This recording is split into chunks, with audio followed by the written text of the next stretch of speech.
Hi అండి. ఇవాల్టి recipe వచ్చేసి కరివేపాకు చట్నీ. చాలా బావుంటుంది. మరి ప్రాసెస్‌లోకెళ్ళిపోదామా? ముందుగా నేనైతే ఒక గుప్పెడు కరివేపాకుని కడిగేసి పక్కన పెట్టుకున్నాను. 4 వెల్లుల్లి, 8 ఎండుమిర్చి, హాఫ్ స్పూన్ జీలకర్ర, కొంచెం చింతపండు, 2 స్పూన్లు శనగపప్పు, 1 స్పూన్ మినపప్పు, 1 స్పూన్ బెల్లాన్నయితే తీసుకొని పక్కన పెట్టుకున్నాను. తర్వాత స్టవ్ ఆన్ చేసి ప్యాన్ పెట్టి ఆయిల్ వేసి ఆయిల్ హీట్ అయిన తర్వాత ఈ శనగపప్పుని, మినపప్పుని అందులో వేసి లైట్ గోల్డెన్ కలర్ వచ్చే వరకు రోస్ట్ చేయాలి.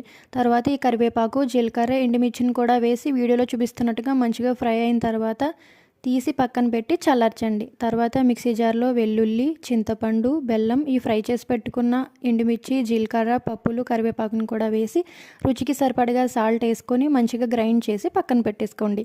తర్వాత చట్నీలో తాలింపు కోసం ఆయిల్ వేసుకుని ఆయిల్ హీట్ అయిన తర్వాత 2 ఎండుమిర్చి, హాఫ్ స్పూన్ ఆవాలు, ఒక 2 కరివేపాకు రెమ్మల్ని కూడా వేసుకుని ఫ్రై అయిన తర్వాత చట్నీలో వేసేసుకోండి. అంతే, చట్నీ రెడీ. మీరు కూడా ట్రై చేసి మీకు ఎలా వచ్చిందో